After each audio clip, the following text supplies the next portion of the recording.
Ce programme n'est pas la première phase. Ce programme a déjà eu une phase précédente qui avait porté justement à une amélioration importante de l'augmentation des recettes douanières au niveau des ports.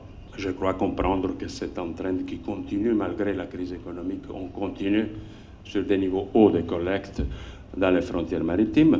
Donc maintenant, cet effort conjoint, ce n'est pas un effort international, c'est un effort international en appui à un plan stratégique national.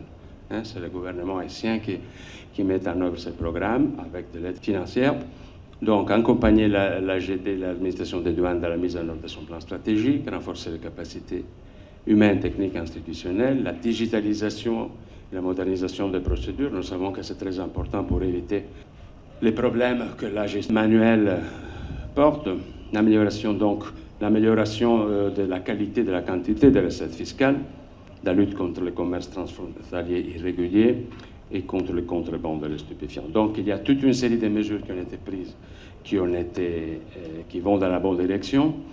Et avec ça, on espère donc de permettre une amélioration importante et soutenable de la collecte des ressources, tant que sur d'autres domaines, on coopère pour que les standards éducatifs s'améliorent, donc d'une population mieux éduquée, une population mieux nourrie, coopération agricole et sur la résilience. On coopère, on est en train de voir comment on va renforcer notre coopération dans le domaine de la sécurité.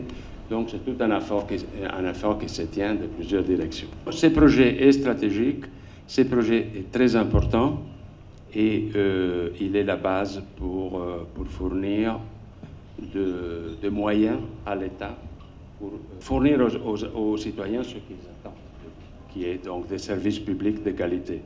C'est dans le cadre du programme de renforcement et de modernisation de l'administration générale et des douanes.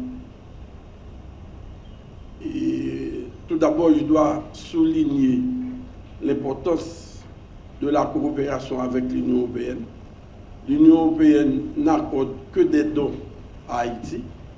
L'Union européenne n'accorde pas de prêts.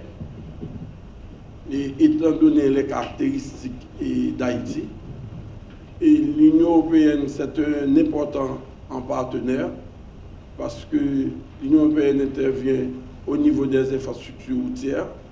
Et rappelez-vous que la route Kouadé-Bouquet, Hinch et Kafoulamor, Cap-Haïtien, et au Cap-Haïtien est financée par l'Union européenne. C'est une route importante qui permet de désenclaver et la route nationale numéro 1 pour aller dans le nord et dans le nord-est et même le département du centre. Même si il y a un bout de route qu'on doit finir qui traverse le parc national historique et on va le finir, mais l'Union européenne est extrêmement importante au niveau des infrastructures routières. Nous aimerions bien voir l'Union européenne continuer sa coopération dans les infrastructures routières et même dans la construction des ponts à travers le pays. Donc c'est un important partenaire. Actuellement, le portefeuille de l'Union européenne tourne autour de 245 millions de dollars, dont 145 est déjà engagé et dans le domaine de l'éducation, de l'infrastructure et de la gouvernance. L'Union européenne apporte un support extrêmement important au ministère des Finances pour renforcer ces structures, etc.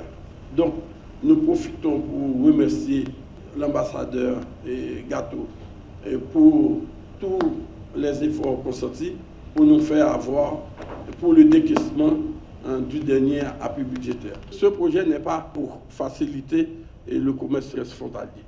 Et il faudrait, on vit une période extrêmement difficile, une crise sécuritaire où l'on voit la multiplication des trafics illicites, des trafics d'armes. Donc, la douane doit être équipée pour combattre tous ces trafics et aussi pour protéger les industries locales. le job de la douane, le job principal de la douane, ce n'est pas uniquement de lever les taxes. La douane a 3 missions sécuritaires.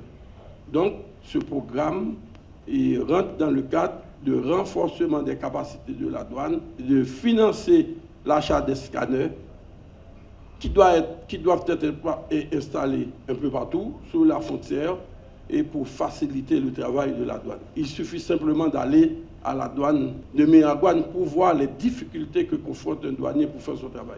Parce qu'il y a des multitudes de boîtes qui est extrêmement difficile à contrôler. Donc, avec des scanners, ce sera plus facile de faire ce travail. Donc, première mission, la sécurité. Et actuellement, étant donné les difficultés que confronte Haïti, il faut renforcer les capacités de la douane. Il faut que tout le monde aussi sache que tout produit rentrant en Haïti, quel que soit le destinataire, député, ministre et membre du CPT, ces commerçants doivent faire ces déclarations à la douane, déclarer quel type de marchandises qui rentrent dans le pays. Cette convention avec l'ambassadeur, c'est une convention de 9 millions d'euros qui vise essentiellement à moderniser les infrastructures de la douane et les équipements. Et nous comptons, notre objectif, c'est de placer des scanners un peu partout à travers tous les postes douaniers. C'est pour pouvoir détecter les armes qui rentrent de façon illégale en Haïti et aussi détecter les produits qui sont mal fabriqués et qui rentrent en concurrence avec les biens produits localement, d'où la mission de protection de l'économie et des PME.